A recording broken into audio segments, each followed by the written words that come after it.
But Nuke him. brilliant play. Yeah, nuke him. Yeah, exactly. Terran nuke on the way. Nuclear launch detected. Unfortunately, Jaedong has been wiped out by the 4GG's radiation from his nuclear attack.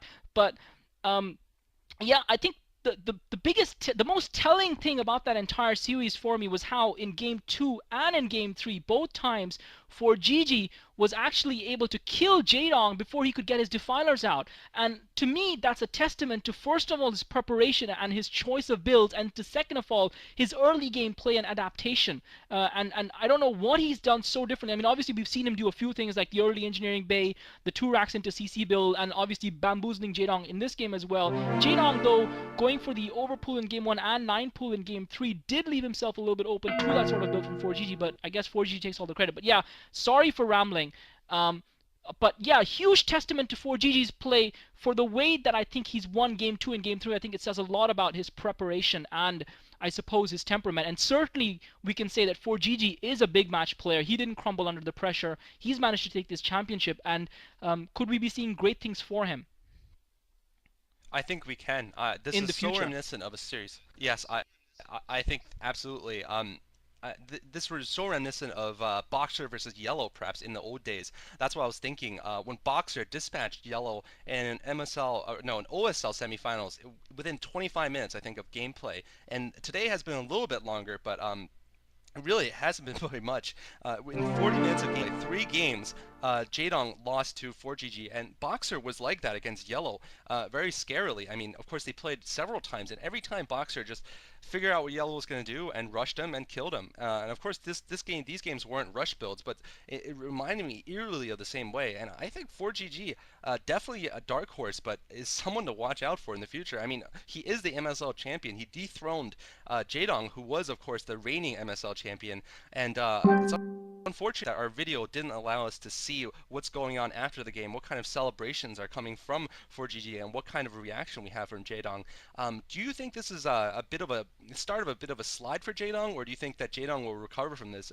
Note he does have the GOM TV finals to be played. I think probably in a week or two. He's already made it into the finals. He's awaiting the results of Flash versus Backhoe. Yeah, what are the things Flash and Jaedong have in common? Not that they're both potentially going to be in the finals together of the GOM TV Intel Classic, but that they've both been beaten by 4GG in the MSL. They've both got that in common, unfortunately. What a thing to have in common. Ouch. Um, but yeah, I mean, I don't know if there's a little bit of a bitter taste in my mouth, because on the one hand, we've seen 4GG beat some very tough players playing some really good StarCraft in this round. The one significant thing I'd noted before this game, I hadn't mentioned it in my commentary, but the one thing I had noted was that 4GG hasn't had a single tough Zerg player to face throughout this MSL. The other thing was that obviously Jaedong was the only Zerg player really left in the last, I think in the last 16 of this MSL, and that was surprising to say the least. That Jaedong was the only Zerg player left in that bracket, and obviously he made it to the finals, which is a testament to his skill, which says that the map pool is slightly tough for Zergs, or maybe there just aren't that many top Zergs around. But yeah, I think the fact that 4GG hasn't faced a top level Zerg player in a long time left a lot of question marks over how he was going to cope in this finals, and yet he's won this comprehensively without having to cheese. I have to say, Jaedong probably has made him look a little bit better than maybe he is, because Jaedong tried to be a little bit too creative when he didn't necessarily need to be. But that being said, maybe I'm just being bitter because I'm a Zerg fan. I mean, 4GG has beaten the top players on his way to this championship, and for some reason, I'm still not convinced that he's the one to have the next dominating reign, that he's going to be a boxer, or what we thought Flash was going to be, or an UUV for the Terran fans. It's been a long time since Terran fans have had a dominating Terran player on the scene since UUV's downfall. So I'm not sure if that's sour grapes for me. Yet, despite that, I have to admit, I know a few people have said that this finals was a damn squid of that match. Watching it, it didn't feel like that to me. I thought it was an enthralling experience. I thought it was really exciting, and I thought 4GG's play actually made that a really entertaining final to watch. Yeah, I agree. I don't think there's anything wrong with the finals. And I agree with you kind of in that I don't sense 4GG is necessarily going to become a great, like Flash almost became, like of course, savior for a period. And by the way, I still think Flash is coming back. I mean, I thought he was going to come back and win the MSL after he lost to Luxury, but that didn't happen. But I still think it's too early to say that Flash isn't going to become the next I Love UAV. But anyway, for 4GG, what I see him as is a reactionary player. He plays very well when he can study his opponent, when he, like Patton against Ramo, when he reads Romo's book and just realizes how to fight against him. But we haven't seen any sort of build that we can call the 4GG build. I mean, Flash, of course, has his Flash build against Protoss. Savior had the silver build against Terran. Perhaps it's just because 4GG is so much of a dark horse, so much of a newcomer to the scene that we haven't seen anything absolutely distinctive about his play. So I like to think that he is more right now just a very studied, a very academic player who just really studied Flash very well, defeated Flash using a combination of fast rushes and fast tech pushes, and now against Jaedong, just studied Jaedong's play and went for this fast tech every single game.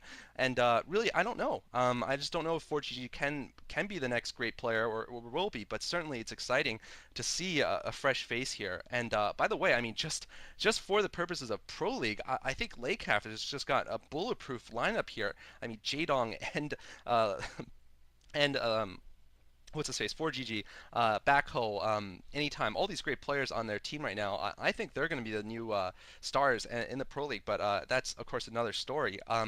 I do. What do you think about Jaedong's play overall? Do you think he was not as good as he's been when he was at his best, or do you think this was simply a matter of 4GG outthinking him?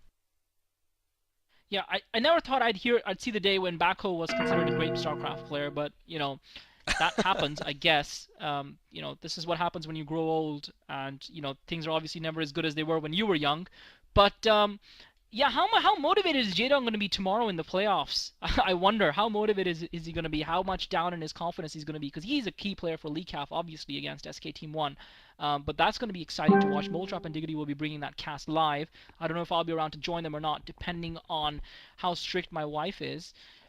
And yes, unfortunately, I am constrained by those chains. But yeah, I don't think Jaedong necessarily played badly. I think where he lost was almost in his choice of starting builds. So I think while he didn't necessarily lose the StarCraft, he lost the mental game. He lost the psychological battle against 4GG. 4GG seemed to have him outwitted there, and he also had the better preparation, clearly.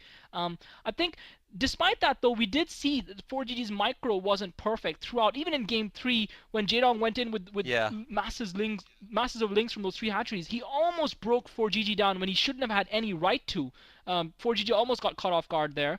And then again, when he was breaking into Jaedong's base, Jaedong almost successfully defended when he shouldn't have been able to. It was just 4GG's reinforcements, last minute reinforcements arriving that clinched it for him there. So I'm not completely convinced that 4GG is going to be the kind of player. I think 4GG might almost be a little bit like GG play, solid, can beat the big players on his day, but not comprehensive in his domination of the scene.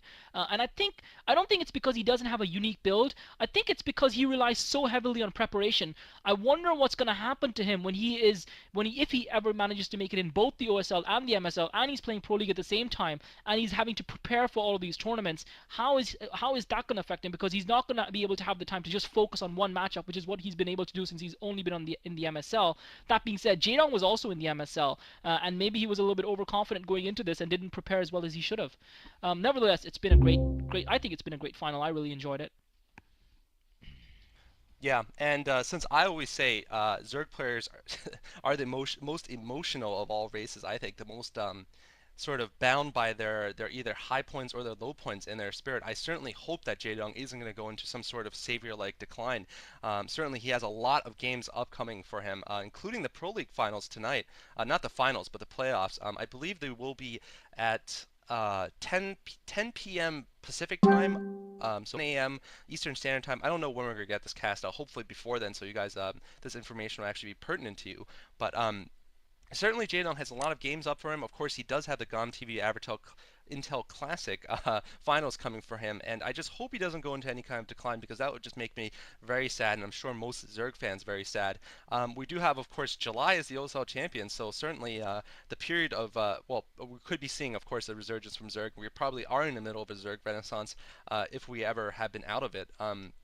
Is debatable, but anyway, so Jaedong, I think, yeah, was sort of thrown off his game towards the end there. And certainly game three, I don't think it was necessary for him to go for a 9 pool. I think it was just been best to go for really his macro style and just try to defend well against ForGG. But I guess he thought Tiamat being the map it was, he needed to try to end it quickly. But I think on a two-player map, it's just so hard to go for a rush like that. But anyway, I think it was a very exciting series. Yeah, I enjoyed casting with you and putting this up on the accounts as soon as possible. I pretty much have nothing else to add. A lot of great stuff coming in the next few days. And just yeah, stay tuned. Yeah, actually, I think we have Peanut in here. I don't know. I think Peanut's muted. I don't even know if she's awake. If she wants to, Peanut's gonna be someone new who's gonna be entering into the StarCraft scene. I wonder if she's got any thoughts on it. So, Peanut, have you got any thoughts on it that you want to say anything if you're still awake? If you actually got to see those I don't know. games. Yeah, I think Peanut might have fallen asleep. Oh, there she is. Oh, I Hey think there. is this Guest commentator, Peanut? He's not surprise naked. It is guest Clazzard. analysis at the end. Peanut, Surprise. what have you got anything to add? Surprise! Just that, yeah, I thought it was very exciting. I thought um, the Mutalisk micro especially was really cool to watch. And yeah, it's 4:30 a.m. and I'm supposed to meet with my friend at 11 to get something before we go see the playoffs. But yeah, I'm really excited. Oh wow. Hardcore For a second, I thought that StarCraft was fan right here, guys. 4:30 a.m. I, Gotta be up at 11. yeah. Party hard. Um, although I guess watching StarCraft games or listening to StarCraft commentary at 4:30 in the morning cannot necessarily be considered partying hard. But I guess It that's is how a we roll party. down here. I Anyway, I'm sure we'll be a party tomorrow after the playoffs. I'm sure there will be something going on with all the fan clubs and everything like that. I'm very much looking forward to it. wait, Clazzard. yeah. So I want to make sure sorry. Go ahead. that is not Mrs. Clazzard, right? I can't really No, tell by the no. voice, but that is That's not I Mrs. think Clazzard. Okay. No, that's Peanut, new up and coming StarCraft Okay. aficionado who I think is Very nice. looking to join in the commentator spree and possibly the StarCraft scene and SC2GG staff and whatnot. But we'll see. But I just thought we'd give a shout out since she popped in here. So Thank yeah, you. Peanut, I'm jealous Someday I of. hope to be worthy. Jealous of Peanut getting to go to the playoff finals, which alone, since I'm not going to go, I'm incredibly jealous, obviously. But anyway, great game of StarCraft. I think we should end the recording here. And a bunch of people seem to have joined us in the Ventrilo channel for the recording, so I guess we should let everyone talk. And thanks to everyone who listened in, and thanks to everyone who's watching this on YouTube. I think it's sour grapes by people who say that this final wasn't epic. I think it's sour grapes, because I am a Zerg fan, but I've got to admit that was great StarCraft. Thank you guys for watching.